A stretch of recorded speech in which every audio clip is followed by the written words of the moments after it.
Well, hey there, guys. How are you doing? It's Christy. I can't hear my audio. This is going to be a fun show. I have just spent the last 25 minutes trying to get stupid YouTube to work, to even do the stream. It's utterly ridiculous. They give you 3 different stream keys. The ones that you set up as events don't actually, the stream keys don't connect. They give you a stream key for a long-term stream that doesn't then actually, not the link that goes. And then when you go live, you have a completely different stream that you're meant to be doing. I honestly, it got to the point where I'm just not going to do the show. I was that frustrated, that absolutely frustrated. Oh, now I can hear myself. Okay. I'm sorry to be frustrated with you guys. It's not your fault. You had nothing to do with any of that, but it makes doing YouTube not fun. It makes it stressful, and so now I have to emotionally reset for the show because I had spent so long just trying to make sure that my live stream was going to go live to the right feed that I didn't actually have a chance to set up my show just to get done on time, and I was still late. I've been doing YouTube for going on 4 years now. I'm not an uninformed person. I'm not technologically incompetent, and there's just no instructions. Sorry, you guys don't care about this, so let's just skip the ranting. We'll set up the show and we'll move on. So basically we're meant to have a happy hour later on, which I've tentatively scheduled, but I don't even know if it's gonna go on the link. So I put out a link for people to join, and then I have to cancel it because that's not actually a stream key that it goes out on. I'm so frustrated. I just need a hug, guys. Can I get a hug from the chat? I'm supposed to be doing this as a hobby for fun. This is supposed to be something I enjoy. All right, pity party, hopefully over now. Yeah, as I mentioned, we're gonna have a happy hour on the show, on the channel later, I hope. Thank you for the virtual hug, guys. I just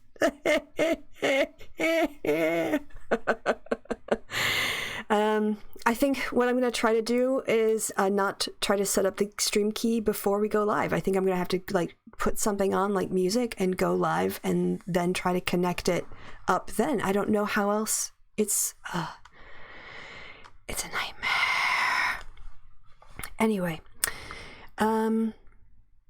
we were gonna take a look at some PragerU stuff. That's right. I saw this, and because Sunday I was traveling, didn't have a chance to do my usual show because I was doing stuff for work. We missed out on some PragerU dunking. So let's get a little bit caught up with that. And for the normal politics stuff, I'm just gonna hold off all of that until the happy hour. So that's my current plan. Just gonna leave it. Nah, you're not late, Cassiopeia. It's more YouTube technical dramas. You're not late. We're gonna save all that politics for Kevin later on tonight. So check back. Hopefully it will be on the same thing that I've actually set up already, which would be, nice YouTube, if you could actually get your technology to work. But in the meantime, we're gonna have a little bit of fun dunking on Prager. One thing I did look up in advance before we started the show is attitudes towards Antifa, because did I spell that wrong? Of course I did. Attitudes toward Antifa. Because I was wondering, he's going to talk here about, Dave Rubin's going to talk about leftists. And I was curious because I feel like quite a lot of people give Antifa a side eye from the left. Most Democrats, I don't think, really have a good sense of even the history of Antifa and its activities, sort of what it's, and it's talking about it here. We're talking about a loose collection of people with similar values. What its sort of history is and the approach people are taking and what their aims are. Now, the most recent thing I could find on public attitudes toward Antifa was put out by the highly questionable Rasmussen polling agency. They are the polling agency that are consistently rated one of the worst in terms of being accurate when it comes to polling predictions. They also have a consistent Republican bias and are the only polling outfits, shall we call them, to have Trump reach 50% approval ratings in their polls. They have methodological problem. I don't know if they've addressed their whole. They tend to rely on telephone surveys, which skew older and more rural. And so there's been some really good methodological critiques of them. But even here we're gonna look at this. Yeah, we'll just look at this Rasmussen report. So all that taken, they're not going to be that reliable. In their own data, though, is this from July? I thought there was one from September. Yeah, here we go. September 14th. Oh, that's 2017. Is there nothing more recent than 2017? Okay. Well, let's look at this stuff from 2017 then. I thought there was earlier stuff, but what the earlier stuff I found was saying is that even within the Democrats, only 29% had some sort of, agreement with Antifa amongst Democrats. What does it say here? Nope, I can't find it. Anyway, you'll just have to believe me. No, don't believe me. Maybe I can find it a little bit later on. But I want to move along here. Maybe I'll just put Antifa polls. See if that more trouble than good. Where was the one I was looking at? Anyway, trust me when I say the even questionable Rasmussen poll had Democratic self-identified Democrats as supporting Antifa with about 20% Now let's see if they overemphasize this. Extend this beyond the third or a quarter of Democrats who have an idea who Antifa are and have sympathies with them or sort of understand why they're doing what they're doing, to leftists generally. And we're going to be hearing from Dave Rubin, that complete sellout, the guy who's gone all the way over to the alt-right bubble, Mr. Dave Rubin. I have no idea how the volume is going to be on here. I think probably it would help if I turn the volume up. I noticed it was muted on my desktop, so you guys couldn't hear that before. And I'm going to try, as always, to let them make their point without cutting them off too quickly. Oh, you know what would be really helpful for you guys is if I transition the screen so you can actually see what's going on. How about that? Would that make life better for you as a viewer? Would you feel more fulfilled then? I think you would. All right, I'll go ahead and, I'll make one more adjustment before we start here. I'll just put that cozy burning fire over a little bit more so that you guys can see your chat. And with that, sound check, visual check, Christy sanity check, well, that's questionable. Let's have a go and see what Dave Rubin has to say. I have not watched this. This will be a live reaction. Completely spontaneous. I just did scroll ahead to make sure he was in it. That was about as far as I'd gotten. So here we go. Nazi scum off our streets. Well, of course, it's not the old lady who's a Nazi scum. It's people like the Proud Boys and people that Andy hangs around who organize, planned attacks on people who are sitting at a pub. Okay.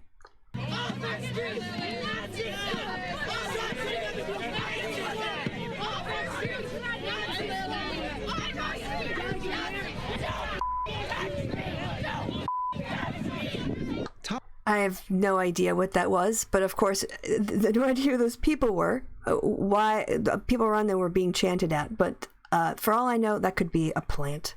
I have no idea what that was, or why those people, but of course, that's supposed to be a generalization of everybody on the left. All right, let's see how deep the propaganda rabbit hole goes here.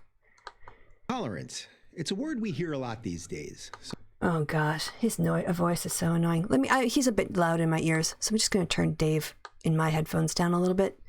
I might have to turn him up in your headphones then. A little bit, sorry. Okay, here we go. Let's go from the text then. Tolerance. It's a word we hear a lot these days, so let's define it. It's a word we hear a lot. That's a classic weasel word. Sort of start of things. No citation, really. And tolerance can be done in all kinds of ways. But of course, I'm sorry, I thought I was going to let them go. Talk a little bit. Tolerance is the ability to live with people whose opinions and behavior you don't agree with. Citation That's essentially needed. how Oxford What? defines it, how Merriam-Webster defines it, What? and how we as a society... Whoa. That's essentially? Sorry, I'm going to have to hear that definition again, Dave. Behavior you don't agree with. Behavior you don't agree with. Hold on. To live with people whose opinions and behavior you don't agree with.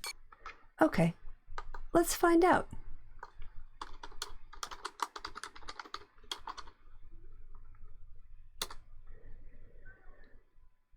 Dun, da, da.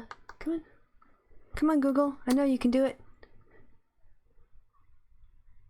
The ability or willingness to tolerate the existence of opinions or behaviors that one dislikes or disagrees with. The capacity to endure continued subjugation to something such as a drug environment. Okay. So, opinions or behaviors that one dislikes or disagrees with. Let's see, we got here a couple different versions. Capacity to endure pain or hardship. Sympathy or indulgence. That's different. Sympathy or indulgence for beliefs or practices differing from or conflicting with one's own. Yeah, that's kind of different. Sympathy or indulgence. Okay. Well, I think he's talking about behaviors here, but okay, we'll continue going on. I think a better citation would have been to quote them directly, because obviously, as you can see, there are numbered versions as well. So. That's essentially how Oxford defines it, how Merriam-Webster defines it, and how we as a society have always defined it. You might be for the death penalty and your cousin might be against it. You might be against a $15 minimum wage and your coworker might be for it. That's true. These are also not existential threats to people's lives, like calling for the deportation of people or encouraging a race war or targeting, people for violence and intimidation. These are policy debates, not existential threats to people's citizenship and existence. Your dad might have voted for Trump, your mom might have voted for Clinton, and your brother may not have voted at all. Whatever differences we have, tolerating others' opinions is a prerequisite to a functioning and free society. True, but not all opinions. Like, you can't yell out fire in a crowded theater. So we know there are limits on the things that we have to tolerate, or we should tolerate in our society for the greater good of the society.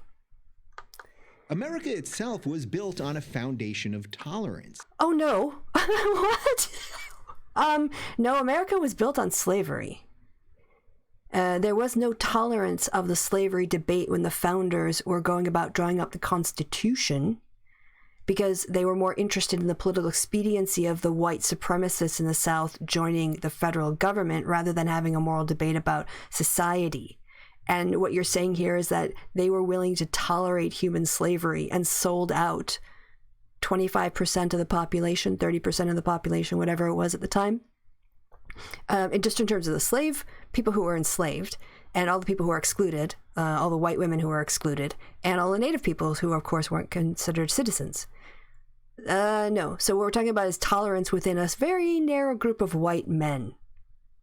Also, there wasn't a lot of religious tolerance, too. There was still quite a lot of, Thomas Jefferson in his state of Virginia had to have a sort of secular approach, but there was a lot of religious bigotry still existing in the United States. So just know, unless you're talking about within the propertied white men's class in America who tolerated each other's opinions, that's the limits of tolerance in America when it was founded.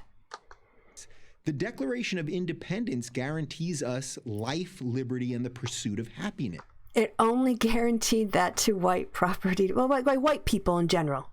But the enslaved people weren't guaranteed life, liberty, and the pursuit of happiness for centuries. Centuries. Again, this is a white supremacist history. It's a whitewashing of the hypocrisy, the limited and exclusive class of people to whom these rights were given, and the far greater numbers of people to whom these rights have been denied until we amended the Constitution little by little over the centuries to give those people their human dignity. Again, this is the sort of white guilt narrative that we're talking about. All of the stuff, it's white men are treated universally. Like, this has always been the case. What we have in our society that people worked so hard for was always the case. And instead of saying this small elite class got these rights, we're entitled to these protections, and everyone else was on the outside. Yeah? This is how white people end up buying into a sense of guilt that they have to defend the Constitution, even though we know when we start to think about it, the Constitution was highly elitist. It was a political class of types of Americans that enjoyed these rights. Yes. But there's an implicit contract there. To have your life, your liberty, and your pursuit of happiness, you have to be tolerant of somebody else's life, their liberty, and their pursuit of happiness. So here's the question. In order to do that, can you tolerate people who are attacking the Constitution like Donald Trump is? No. Congress is reacting and pushing back against his illegal actions.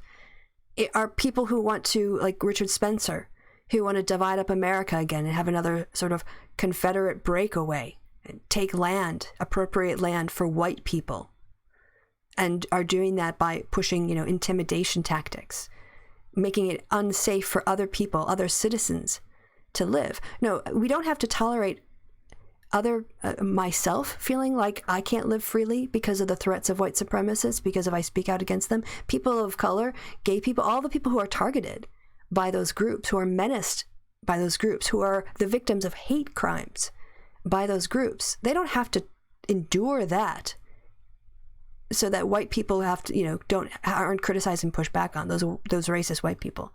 And so, we don't have to tolerate actions and calls for violence that have the effect of making other citizens feel unsafe any more than we have to tolerate people yelling fire in a crowded theater. This contract, though, seems to be breaking down. If you listen to the mainstream media... The only people who aren't being tolerated are people who are advocating getting around the rule of law that holds the United States democracy together, and people who are white supremacists, who are openly white supremacists, who are openly supporting the king wannabe in the White House against our democracy. So this isn't about tolerating unpopular opinions. He wants us to tolerate things that will undermine our constitutional rights and structures and institutions functioning. That's what he's asking us to tolerate. And I say, no.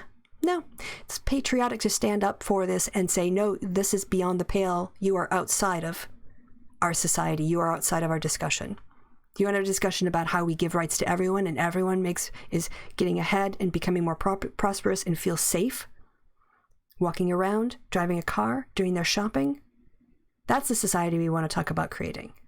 You want to talk about taking Florida and giving it away to the white people or giving it away to this group of people? No, especially if you're doing it through violence. Only one side is living up to this deal, the left. The right, according to the media, is intolerant of everyone, except those darned white heterosexual Christian males. Okay, well, this is interesting.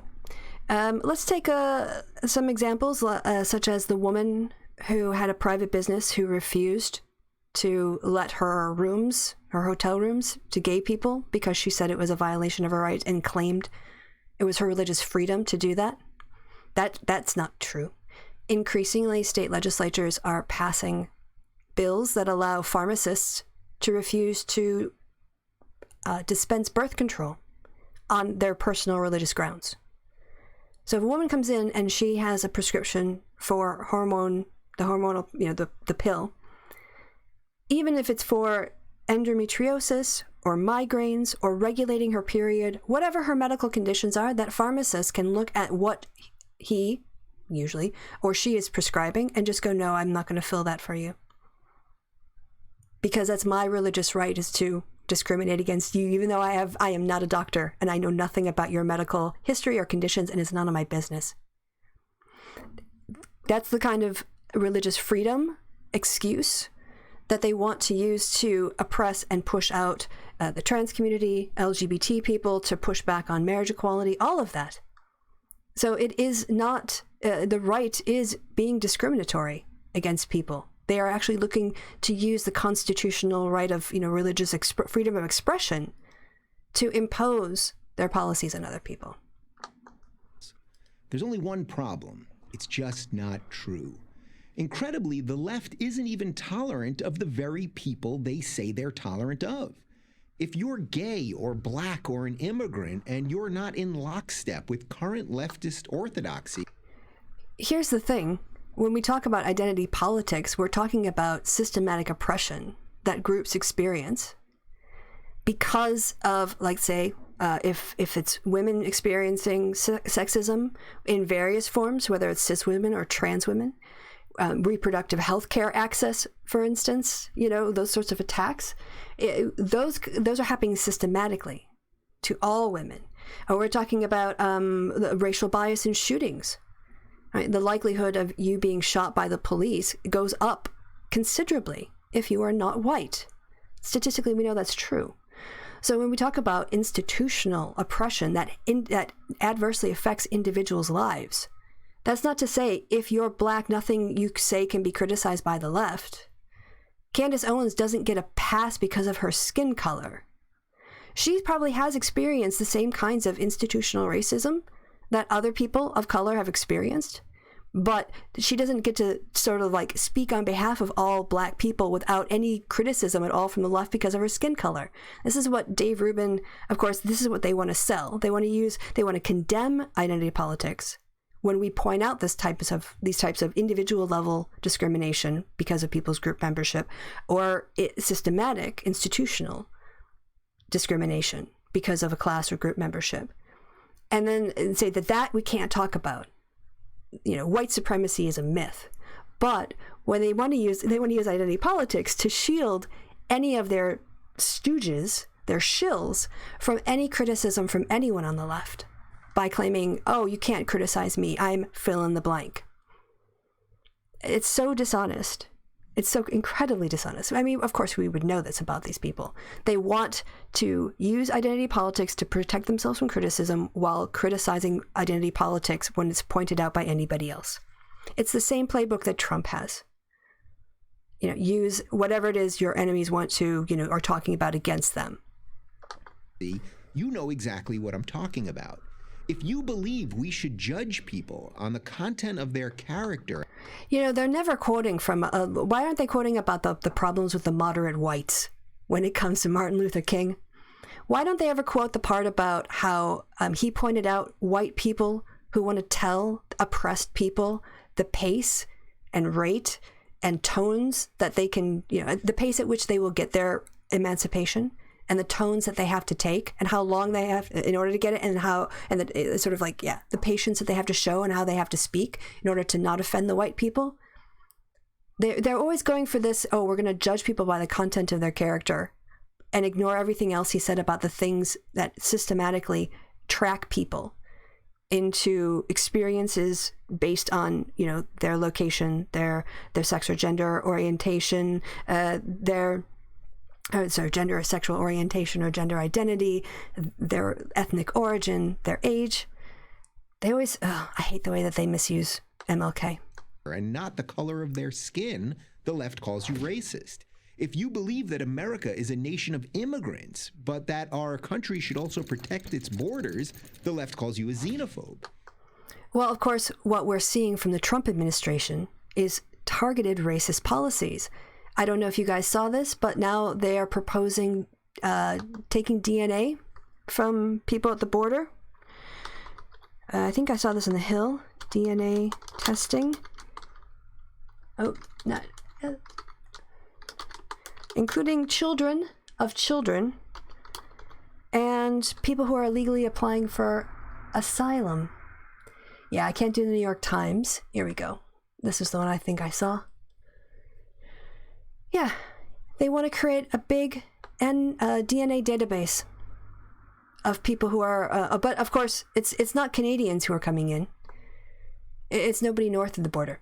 Here we go. The Trump administration is planning to begin collecting DNA samples from detained immigrants to be entered into a national criminal database.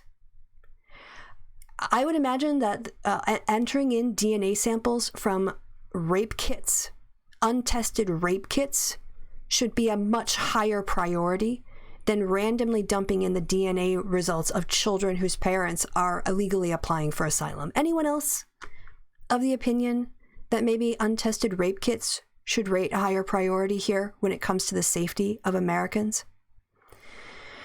Continuing. Senior officials at the Department of Homeland Security told reporters in a conference call Wednesday that the Justice Department was readying a federal regulation that would grant immigration officers the power to collect DNA samples in federal detention facilities that are holding over 40,000 people, according to the New York Times. The policy will mark a significant expansion of the use of an existing database maintained by the FBI, which has been mostly limited to holding genetic data collected from people who have been arrested, charged, or convicted in connection with serious crimes.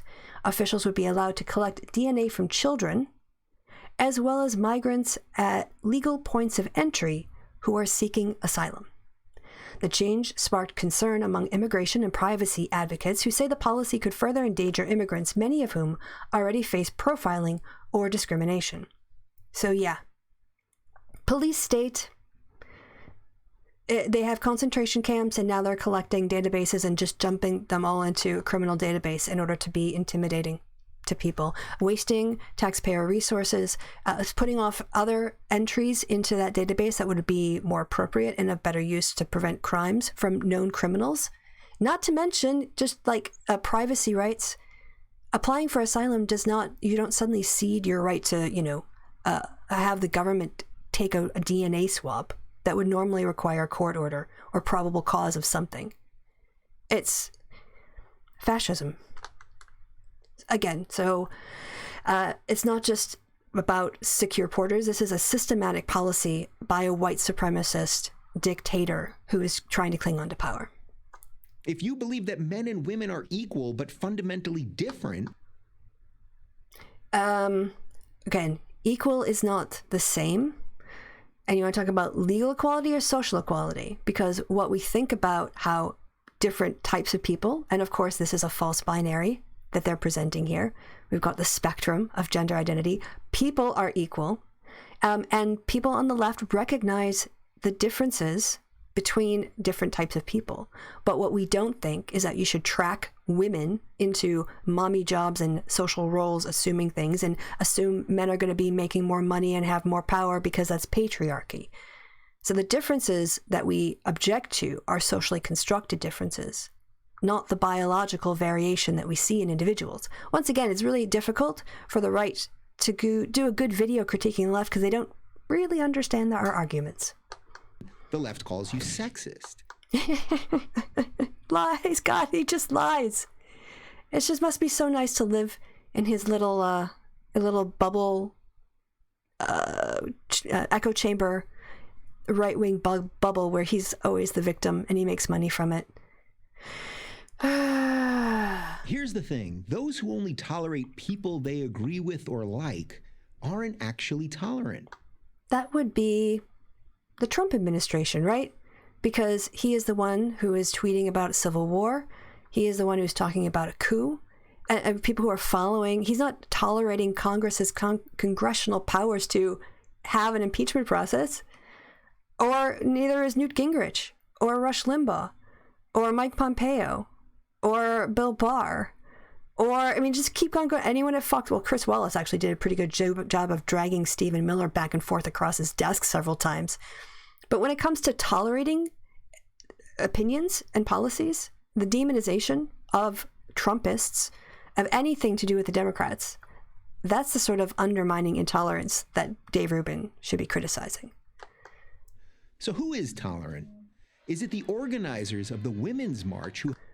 Well, the organizers of the Women's March, we had people there from all different backgrounds who cared about different issues. There were also women groups who were in favor of restricting abortion marching at the Women's March. So, I wonder what would happen if a bunch of Hillary Clinton supporters would have gone to a Trump rally, how they would have been treated if they would have been allowed to just stand there and be peaceful. Remember, there were no arrests associated with the Women's March. So, yeah, the actual event itself had a wide range of people from different backgrounds, including people who are in different issues on things like choice. Had to apologize for the hurt and confusion they caused when they invited a man, leftist icon Bernie Sanders, to speak at their convention. Okay, again, I'm just going to call this out. This is really misrepresenting the series of events when you talk about a group that, should be dedicated to, or has its own mission, uplifting the voices of women. Then the role of any guy in that is something that you have to think about, because if you want to talk about women's spaces, and then you have to talk about allyship. So just whatever, Dave. If that's the worst example you have, I mean, it sounds like, oh my gosh, it was just so outrageous. But if that was an internal thing, it wasn't even like they had to apologize to the public. They were talking about within their membership and having that discussion. Again, context, important. But Prager likes to just cherry pick. And if these are really the worst events, oh my gosh, this thing happened a couple of years ago. That was your best bet. Right. Is it the Antifa thugs who caused UC Berkeley to spend $600,000 on... Ooh, we want to talk about... No, we're not going to talk about the stuff the Proud Boys have done, or how much money was wasted by Milo Yiannopoulos on university campuses.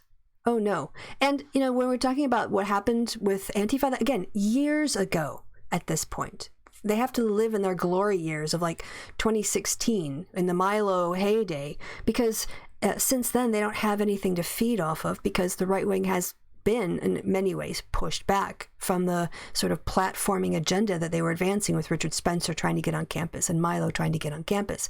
Deplatforming worked, so they have to go back to the well here, to old things, and of course omit things like what the money wasted by Milo and the problems he caused on campus. On security when mainstream conservative Ben Shapiro showed up to give a talk?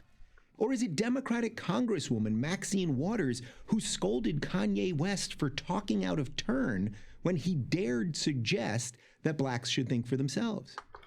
Well, maybe that's because this assumption that he was drawing on is that black people weren't thinking for themselves when they were voting for a Democrat, as opposed to saying we could disagree with each other. So she's not allowed, according to Dave Rubin, to push back on his bad assumptions. She's supposed to tolerate his bad ideas, but again, hypocrisy. These aren't isolated examples. Bernie Sanders speaking at an event that caused into some sort of internal controversy a couple years ago. An old Antifa event that's done without context, and we never mentioned the cost of Milo Yiannopoulos on various campus, and a Twitter tiff between a member of Congress and a celebrity. Wow. If these are the worst examples of leftist intolerance they can come up with, are you serious? Really? Dave, I'm disappointed. This is pretty weak sauce. If you want to talk about not being tolerant, how about bringing a hammer to a protest and using it on people? How about that? How about planning to beat up Antifa people that you see organized, sort of sitting at a pub in order to intimidate them? What about that? What about Andy No covering up for the far right? What about that? I'm guessing that you, person watching this right now, have silenced yourself because you don't want to suffer the wrath of the outrage mob. So, in other words, maybe you were in a heated moment, had a comment you thought about making, and then thought better of it because you realized it would probably be taken badly by a lot of people. Yeah, that's called a conscience. That's called like a door, like the mental doorman or doorwoman. I don't want to be gendered, just like, maybe there are things I shouldn't say because they would be hurtful or awful, or people would take it the wrong way or not get it. And so I'm just going to think about that and maybe rephrase it, or maybe just shut up. Oh no, I've been victimized. I've had to consider other people's feelings. Oh, woe is me. So let me ask the question again. Who is tolerant? This is so directed at aggrieved white people. And not just white, like older people, but, sort of like aggrieved younger men, obviously. If these are their serious examples of leftist oppression, if you're getting offended by this, you clearly have never experienced racism. No one has ever shouted at you to go back to where you came from. That's all I can say. Well, here's the surprise.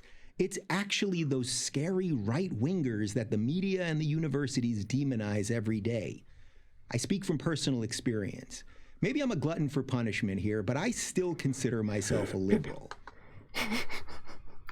And here he's playing on American confusion between economic liberalism and what we used to call a liberal. If you guys remember back in the Dukakis days, you probably don't. You're probably all too young to remember that. But the word liberal was on one side of the political spectrum and conservative was on the other. Those terms are shifting now.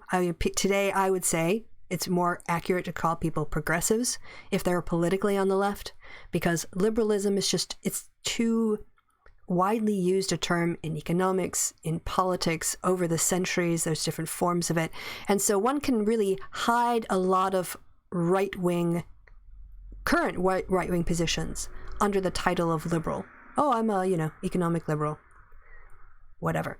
And so Dave Rubin, of course, wants to somehow maintain his victim status because that's how you make money on the right, while clearly being a far-right spokesperson and shill. And it's my duty as a liberal to say... I'm getting paid as a shill. Sorry. ...say what I think. I'm getting paid to help conservatives keep power and money in their pockets and out of yours. I would rather stand for what I believe and be hated than... I would rather stand for whoever is paying me the most and be hated than actually admit I have no moral compunctions or any moral core whatsoever. It's just easier to cash the checks than be honest. Bow down and be loved. As long as I can pay my rent for the next 10 years on what I make just this year, I will say anything you tell me. The left, sadly, has become utterly intolerant of anyone with whom they disagree. Completely wrong. And you can just look at the spats within the Democratic primary, Twitter things. And yeah, people are having arguments. But at the end of the day, when things come, we're going to all rally behind whoever the nominee is. Which, by the way, latest polls put the latest polling that was out today, 2 of them put Elizabeth Warren as number 1, Biden number 2, Sanders number 3, and then usually Buttigieg was coming in 4th, and then Harris 5th. So she's making her move. She's doing her breakaway around the turn, Elizabeth Warren, while Joe Biden, through basically events, dear boy events, is getting dragged down into the Trump thing. None of the Democrats are jumping on that bandwagon, and as a consequence, when you get mud thrown at you, you get both the person throwing the mud and the person at whom the mud is thrown go down in the polls. Biden is being dragged down by Trump to Warren's advantage right now. So we'll have to see where that goes in the coming weeks, because it's been a busy time. But and of course, also Sanders was hospitalized on late Tuesday night. He is off the campaign trail for, I think they said, the foreseeable future. Like, they haven't given him a return date yet, but presumably they're going to obviously prioritize his health. He's 78. Keeps campaigning around the country is a demanding physical task, I have no doubt. And I know that he and his family and his campaign and his supporters all want to make sure that, most of all, he is well, and that comes first and then the campaign second. But I do think on a political side, some people who might have been a bit softer on Bernie might look at that, or people who maybe have been like not undecided but still had him in their category. I know, I'm just going to be honest, that kind of health scare at his age, it might get him a lot of sympathy. It won't necessarily make people more confident in his ability to lead for a full 4 years of a term. So, all right, back to Dave Rubin with that little tangent of polling updates, which I thought was interesting, as you know, as a watcher of the race. And I'm also interested in having a well-supported and electable candidate. And I'm fine with Warren. I think she's better than either Biden or Sanders, so those polls suit me just fine. Okay, hitting play. Why? Because they believe that they know how you should live and how you should think. Nope. No, we just believe that we know how, when people say, when you misgender me, when you use racial slurs, I feel degraded and dehumanized. I feel treated as less of a member of the society. And it's unfair. It's wrong when it's quite easy to remedy to have a society where all citizens have their private lives and they can be who they are and they can be respected and tolerated. And standing up for that respect and toleration and having those arguments isn't intolerance. It's challenging a religious assumption of supremacy that has no place in a secular society. So if people want to be bigoted because of their religious beliefs or their historical upbringing, you know, what they say in their minds is one thing, how they treat people on the outside. Everyone deserves equal treatment in America. And saying that is not being intolerant. Any deviation, any nonconformity. He pretends here like there's a handbook of this is what you have to believe. And of course, we know this isn't true, but it's the victim playing card again. Is dangerous to that goal. The goal is for all citizens, all residents, to live and feel safe and feel that they have equal opportunity, to receive equal opportunity, to have and equal treatment by others and the law. And justifying religious discrimination or other kinds of harassment under the guise of free speech is not tolerance. It's basically telling people that they have to live with the threat of, the threat of terrorism, of being pulled over and not knowing whether or not that traffic stop is going to end with them being shot, even if they follow orders, they follow directions. Or a trans person just going about their life being targeted by bigoted transphobes who murder. How many trans women have we lost in the last just 2 years? Standing up for those people's right to live and be safe in our country is not intolerance. Believe it or not, the right these days actually welcomes diversity of thought.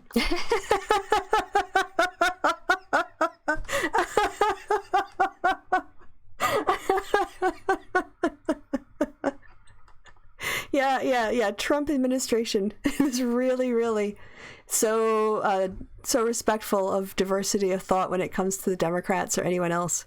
Fox News is constantly giving equal time to people on the left. Yeah, they just, oh my God.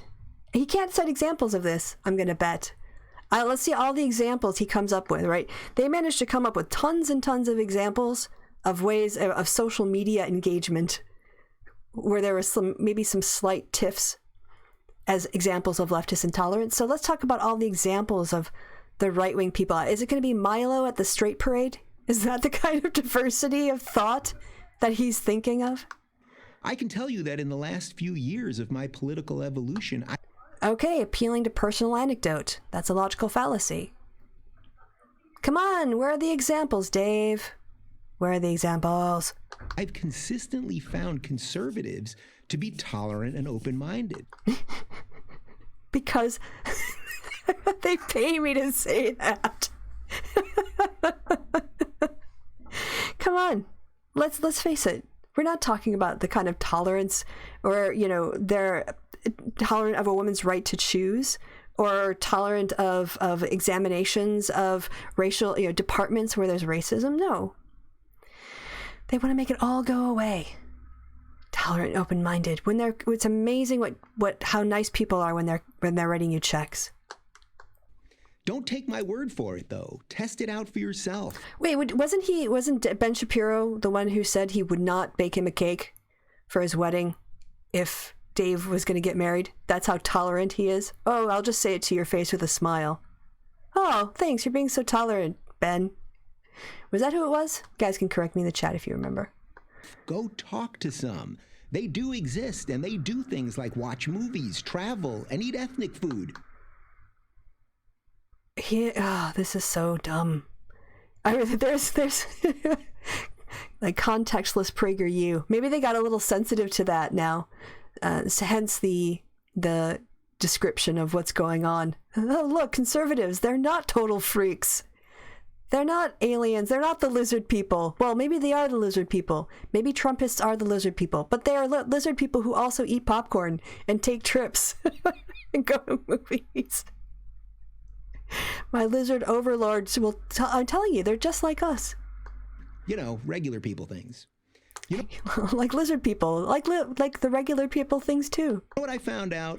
The right, much more than the left, believes in the notion of live and let live.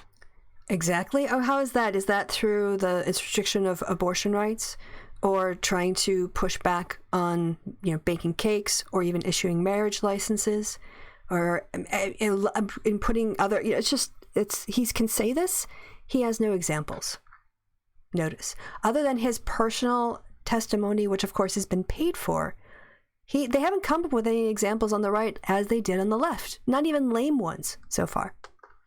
And that, ladies and gentlemen, is the true definition of tolerance. I'm Dave Rubin of the Rubin Report. I'm a sellout, and I work for Glenn Beck now. What a shill. What a pointless shill. For Prager University. Oh my goodness, people. That was fun. I don't know about you, but I thought that was hilarious. What a load of crap. Basically, his feels and no facts. Other than Dave Rubin's feels, were there any other examples shown, referenced in this video? It's all about your feels, Dave. Oh, your fifis. We should all care about your fifis. Well, I don't know about you guys. I'm glad you were here to watch this with me. I'm not going to do a long show today because, again, if you joined late, and we've been going almost 49 minutes anyway, I'm going to do a happy hour with Kevin here on the channel tonight. So you can come back in a couple hours. Hopefully the stream will work. If not, check back on my channel for a double happy hour link and try, I don't know, whichever one you didn't try before. Open 2 windows with your tab. I can't make YouTube work. But anyway, I'm going to just quickly, if you guys want to do any chit chat before we wrap it up here, I am going to just check the chat to make sure there weren't, I didn't see any super chats, and I'm not asking for any, but of course I wanted to make sure if there were. Thank you guys, by the way, for the hugs of support trying to organize this stupid streaming process. Oh my goodness gracious. All right, took the words out of somebody's mouth. Those are my words now. Yum, yum, yum. Anything else you guys want to ask before the show tonight? Oh, authentic Indian food. So one of the best things about going back to the UK is, I mean, we have pretty good Indian food in Germany, but I just think that there's just so much of it in Britain. They kind of have to raise their game. There's a lot of British versions of Indian dishes that aren't authentically, from their British creations. Yeah. They give you about 3 different stream keys. Oh, Taco Bell isn't ethnic food. No, Taco Bell is terrible and delicious at the same time. I know you guys, if you live in the States, you can't imagine missing Taco Bell. But I whenever I have a chance to eat Taco Bell now, I am in there like that. I got my hard shell, crunchy Taco Supremes with meat. Sorry, everybody. Cream cheese with the hot sauce and churros. Oh, so good. Taco Bell with pink slime. Don't care. If you put enough hot sauce on it, everything tastes hot. It's so terrible. I know. It's such a guilty pleasure. What's the evening happy hour going to cover? Impeachment and probably usual stuff now. Impeachment, Trump meltdown, whatever else happens in the next 4 hours.